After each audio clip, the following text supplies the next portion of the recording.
alcoholic beer. And then the Andre, the nurse, he came in at like around 10 o'clock, and then he said, he closed the door, and normally they are like every 4 hours I got my blood, try to check if it's thin enough because of all the machines.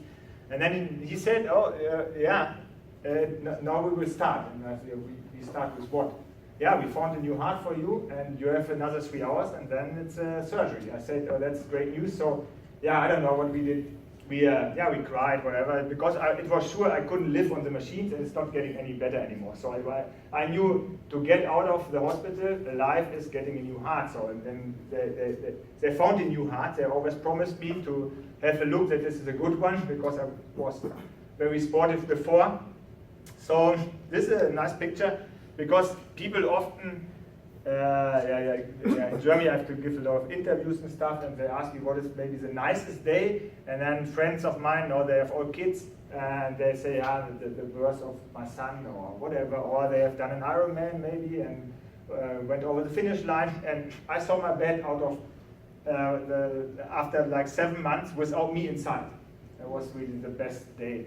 And I thought now, I started directly, I made a little paper like this, and I put all the stuff on it in like, let's say, my life 2.0, I call it like that. And then I thought, okay, now I can get out of the hospital really quick, but by the time the physiotherapist came, I couldn't sit alone.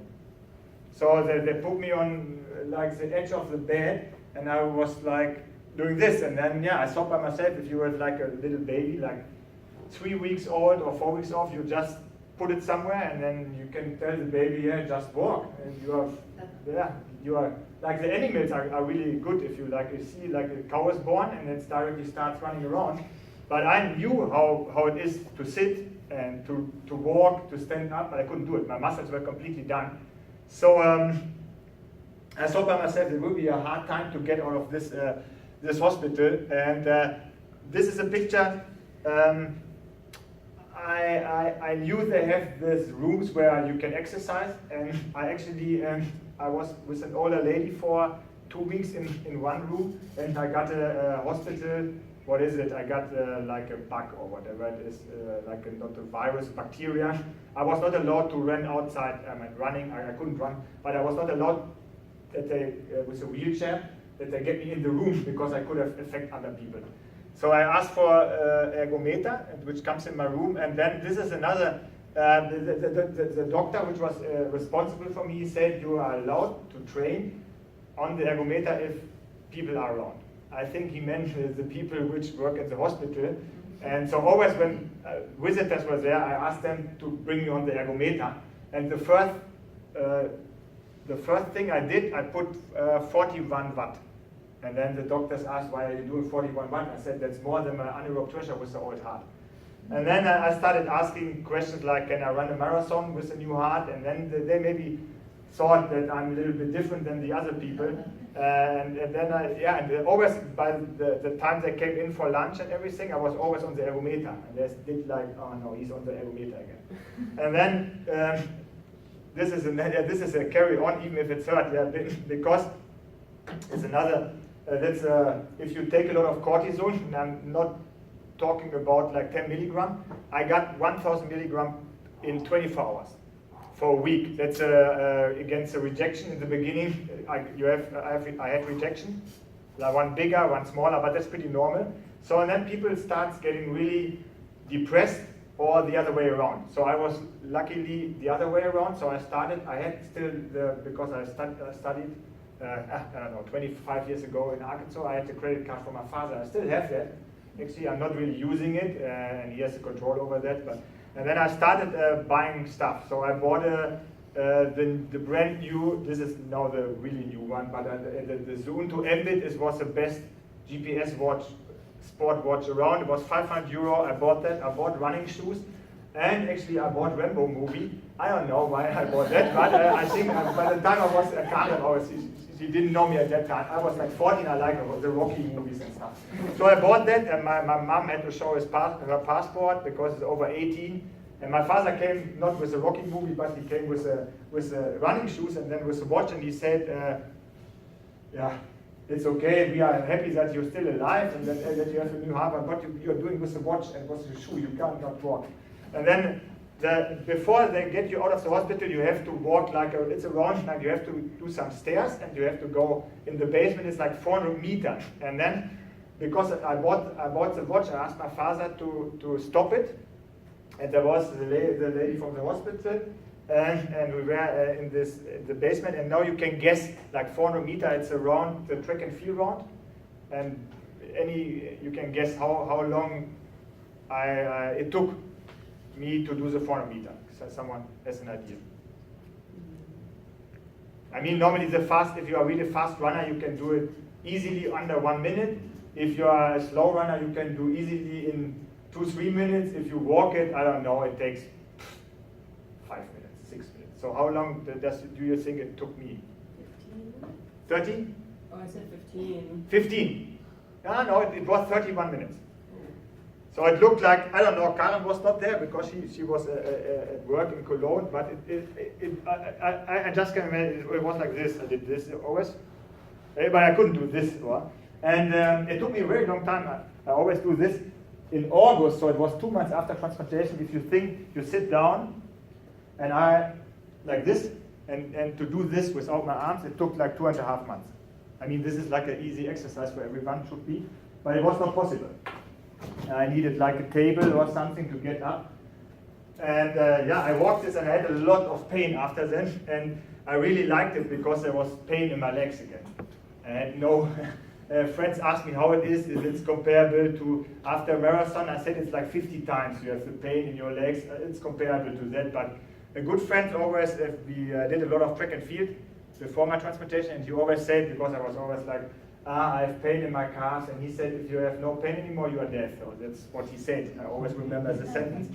And so I went out of the hospital in July, and then I went first at home to my parents' place. I started exercising. I didn't go to a rehab or something. I said, just go home, just walk around your garden, just try to ride a bicycle. That's your exercise. And that's how I will come back to that in a few minutes. So that's only a few facts. I have to take you mentioned it before, the immune suppression. It looks like this. There's a lot of stuff inside, but it's only the white and the yellow ones are kalium, or potassium is here, I think, and magnesium. Doing some calcium, that's the transplant center is doing that, and that's fine. So it's they're always checking the value, and the immune suppression, it's only like 2-3 pills in the morning and then in the evening. This is like the risk, the cancer risk is higher. I think that they figured out that the skin cancer risk is higher. So you can a little tan, but I always use like sun protection, even if I do like a lot outside training. So I have to watch. I'm going to the skin doctor every 3 months, and then they're checking that. It's not really like the stomach cancer and all that stuff. The risk is like 7% higher. So the skin is more important. And then I have to look. So I'm always carrying around this. If I shake hands, I use them. I really like the US. If you go to supermarkets, they have all these wipes, and I like that. It's really good. In Germany, we don't have it. So Karen has always, if she goes to work, I always pray that she's not bringing something home. She brought once, she had like bronchitis, and then I got a lung infection that was a little bit critical. So we decided, even it's not nice for her, if she gets ill, then sometimes I go for vacation or drive to my parents. So you say bad Karen, but yeah, we are fine with that. So it's not very nice, but we have really good neighbors, so they take care of her. Because it's really critical. If I get something, it takes much longer to get rid. If it's bacteria, it's no problem. You can give antibiotics, but if it's viral, then my immune system has to solve it by itself, and it's reduced. So it's not very good.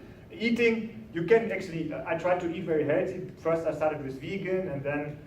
It's just you have to get rid of like sushi. It's not very good, or raw meals. So if you have I always tell people take like a pregnant woman, and then it's not very good to smoke or to drink and to eat raw stuff because it could cause side effects on the baby. Then because of these medications, my cholesterol got up. my blood pressure went up it was very high, and now through the sport, now it's even, the ejection fraction is around, I don't know, some measure 70, the other 65, but it's good. So that's the most important, that the heart is not, it's not a heart of like a Tour de France driver or someone from Kenya, like a runner or whatever. It's a normal size, it's working properly, it's good. I trained it a little bit, and as you mentioned before, my heart rate are pretty abnormal for heart transplanted people, and I will tell a little bit how that works, that it is like this.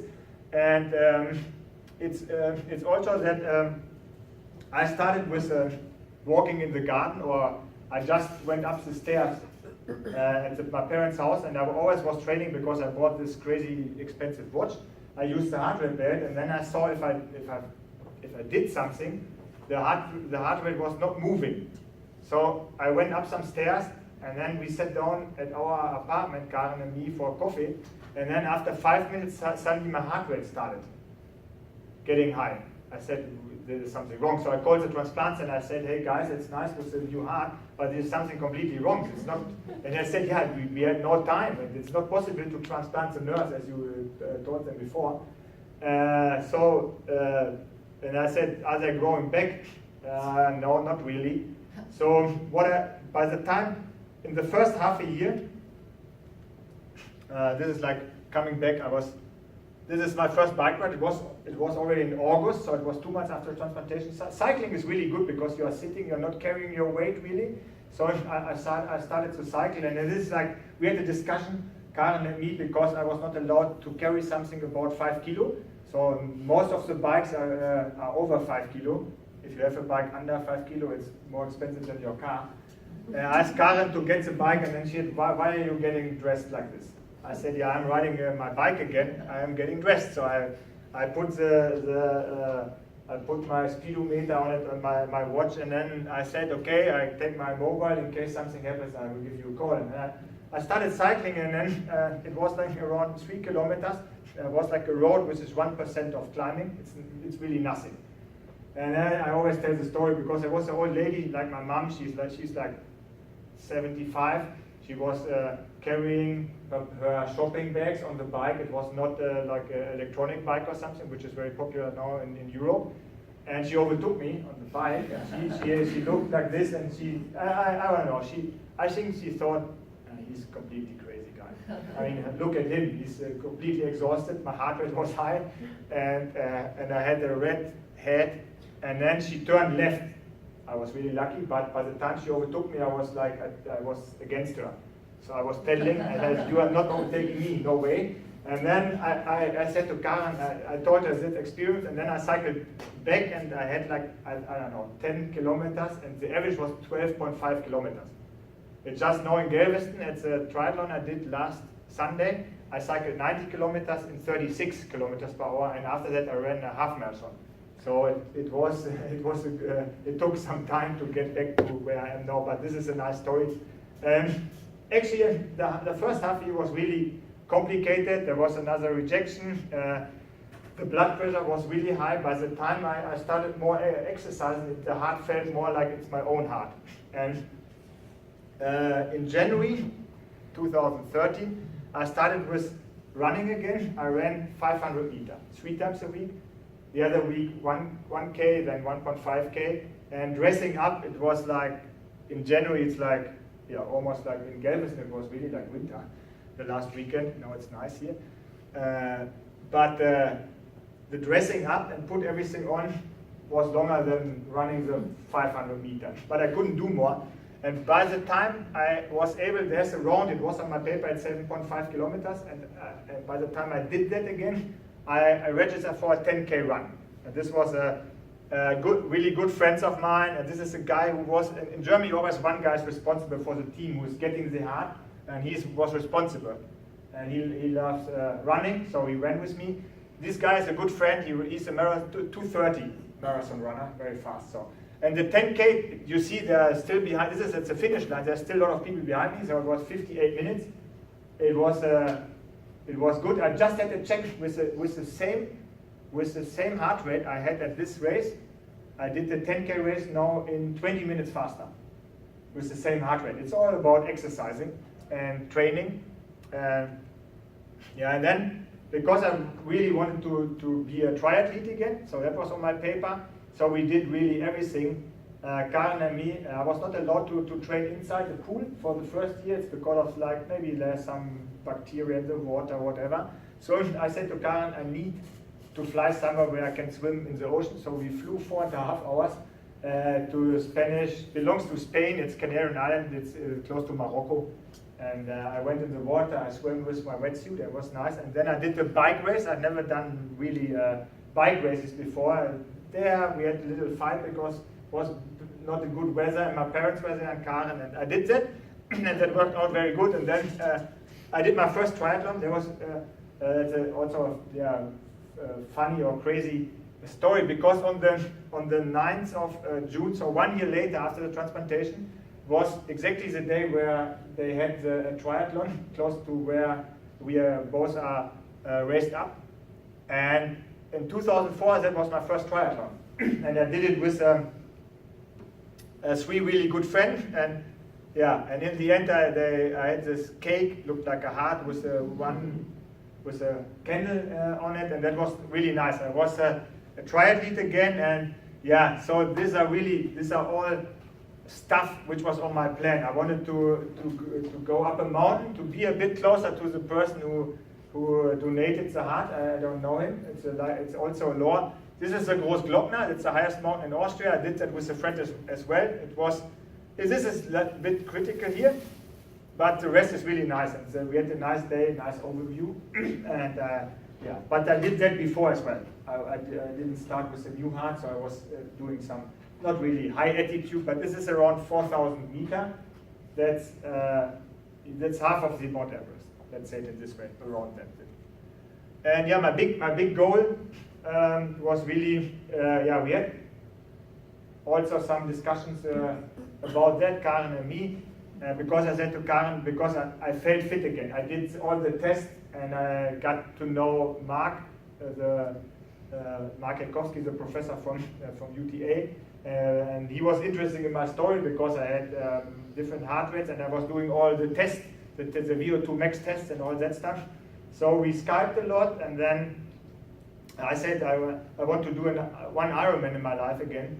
And then I tried to get into Kona, that's a world championship at Hawaii where the best triathletes, all the professionals go. And I know someone who won it twice from Germany, Norm Stadler, and he sent the email to the CEO, Andrew Messick, and he said, no, you don't want to have like heart transplanted people here, it's too hot, it's windy, and if he's doing an Ironman and if he's doing it in an okay time, then he can get a wild card. So this was another 70.3, that's the same one I did in Galveston. This was at Mallorca. It's a half distance. And the big goal, it was 157 days after my transplantation. I did the Ironman in Frankfurt, that's in Germany. That was my first Ironman with my old heart, I always have to say that, in 2005. And I had always the same time, it was 11:30 something. And from there I asked Karen for my mobile, and I sent the CEO, I sent him this picture, or I sent him the time. I said, no, what's with Kona? I like to go to race Kona. And it was a lot of emailing back and forth, and I just trained, and then in the end we got the okay, but the flights were really expensive, so Karen and me went to Kona, and then I really got the chance to do the World Championship. I was the first heart transplanted person who actually saw the finish line. There's some picture, it was really windy, and it was cool, so I was invited. I got a wild card. Normally you have to qualify in your age group, you have to be like in the first 1-2% in your age group. There are always like a few spots at every Ironman race around the world, and I got the wild card with, there was like a nun, Sister Madonna Burda. She's 84 years old, she's doing Ironman races, and she says that it's because of God she can do that, whatever. She did 43 races. She was not finishing this one because of the wind, but we met her at the hotel. She's a nice lady, she's really cool.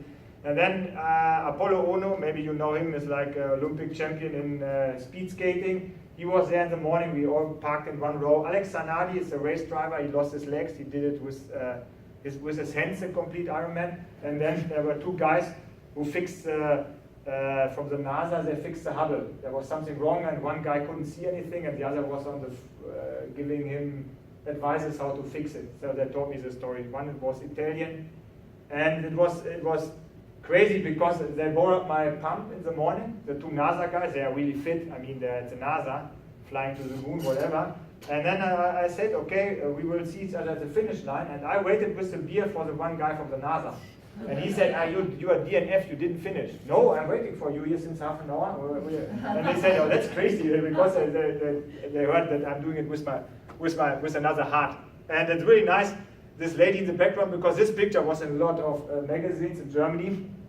She's from Florida, and she's a grandmother. And I think she's 54 years old. And we met at mile 11, and then we thought we can just run together, and we ran, and she talked about being a grandmother, and by the time I told my story, she was away. And she stopped, and she couldn't believe it, and I showed the scarf and everything, and we're still in good contact. And Facebook, very nice, she's from Florida. So it was I had a good day talking to her. And normally people think, and now it was the biggest dream for a triathlete, but yeah, we did a lot of stuff. I wrote a book, we made a documentary, and during the documentary we were shooting at the Alps in France. It's the highest mountain in Europe. It's the Mont Blanc Massif. It's in the French Alps. And I saw people with bib numbers running around, and I thought maybe I'm so fit again that I even can maybe run in mountains. So that's, I mean, for me it's every day. If I can train, that's like a miracle that I can do all that stuff. So then on the way back from the shooting the movie, this is he's also crazy. It's a crazy friend of mine. And I called him. I said, Ralf, I saw people running around in the Alps, and I found the race. It's like a race. It's where you have to cross the Alps. It's 250 kilometers, so it's a marathon every day. There's a lot of climbing meters, and we did that. And then we did, you mentioned that, it's a Cape Epic in South Africa. It's like the Tour de France in mountain biking. It's 8 days of really hard mountain biking, and last year was the 50th anniversary. So we did that, and we did the Bike Transalp. It's crossing the Alps. It's also a race, and I'm a little bit out of time. And maybe I have time, I skip that. There's a little movie that's like 3-4 minutes, and that's about, that's a coverage of the story a bit, and that's nice, and you can see some running pictures. I hope there's you can hear that. So maybe you can use that, or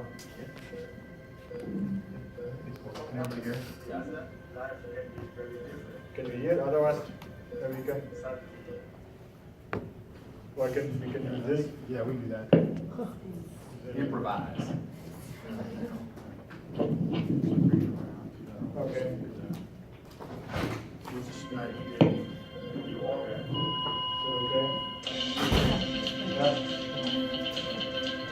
For me, it's important to stay healthy and that everything is okay with my new heart.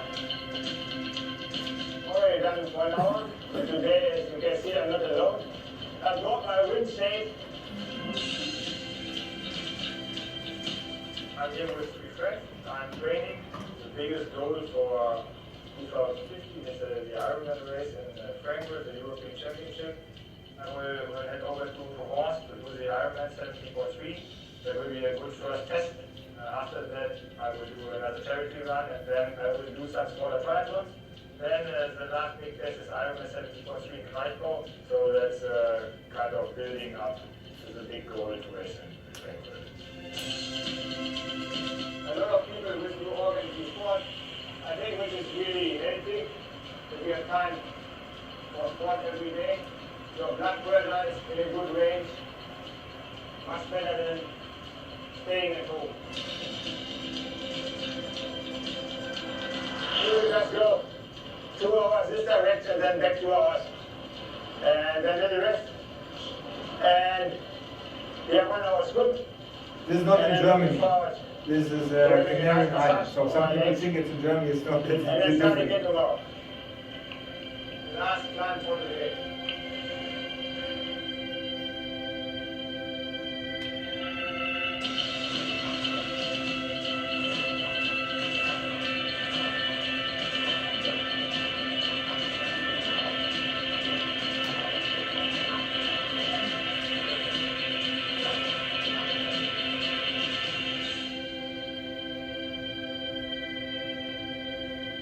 had to stay and wait for the new heart on the machines. I was in such a bad condition, and I was not allowed to move my legs anymore because there were tubes inside. So after almost half a year, I stayed in bed. I had to learn to first to sit, and then to stand up, and then to walk. I remember the first time I was able to start walking. I went with my dad away from the hospital in the basement. It's about 400 meters. And my father said that it took 31 minutes. It was a really long time. I asked for an ergometer to have it in my room. So I started training in my room. After 6 months I tried to run 500 meters, and then 8 months later I finished my first 10-kilometer run.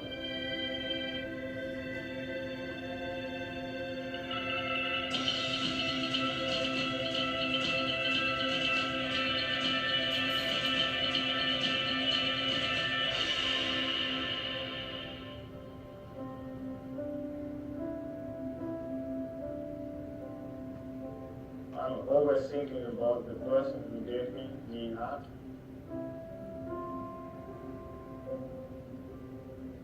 In my eyes, I made a picture of the person and what he did in his life before he died.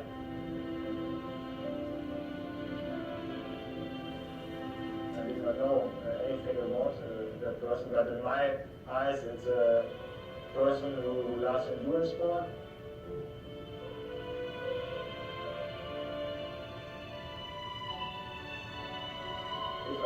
Especially if I do events, I look into the sky, and I think that maybe he is looking what I'm doing.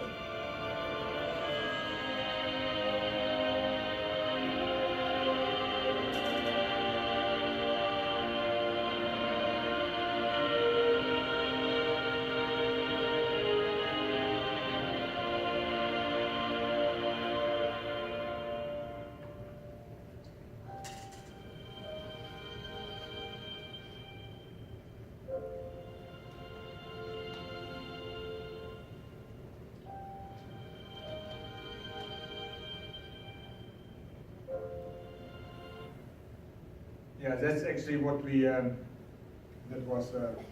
we did that in 2015. So I was training for the Ironman 2015, and yeah, this year I'm racing in Austria again. That's the one I couldn't finish, and it's 20 years anniversary of that one. So I got the invitation to do that, and yeah, so that's hopefully I can then check it, and so it's done then. And if you are interested about maybe some data, and the nerves actually started growing back, so I felt they're growing back around 2 years after the transplantation. I was training at the Canary Island, and then suddenly I saw that my heart rate went up quicker and much higher. But if you take the VO2 max, which is close to 60, I think it's probably higher, because if I do a 10K race, my heart rate is going much over 180, and in the test, you have this stages where you have to run faster. It's only like 30 seconds or 1 minute.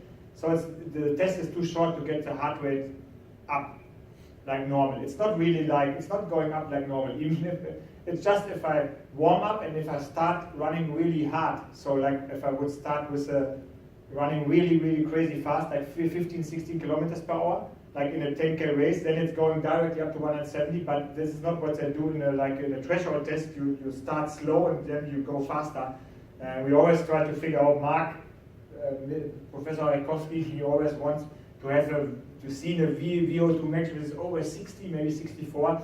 But the test center, a lot of people which are doing Tour de France riders, they're doing tests there. And they say that my VO2 max, if you compare it with normal people, that should be a little higher, so that's even higher. So my anaerobic threshold on the bike is almost, it's between 3.84 watt per kilogram, so that's in my case, my weight, and then you always have to compare, you take your weight and then the watts, and in running it's less than 4 minutes per kilometer. So I could run a marathon around 3 hours, maybe below that, that's easier for you to, that's just some data. Yeah. if you have any questions, then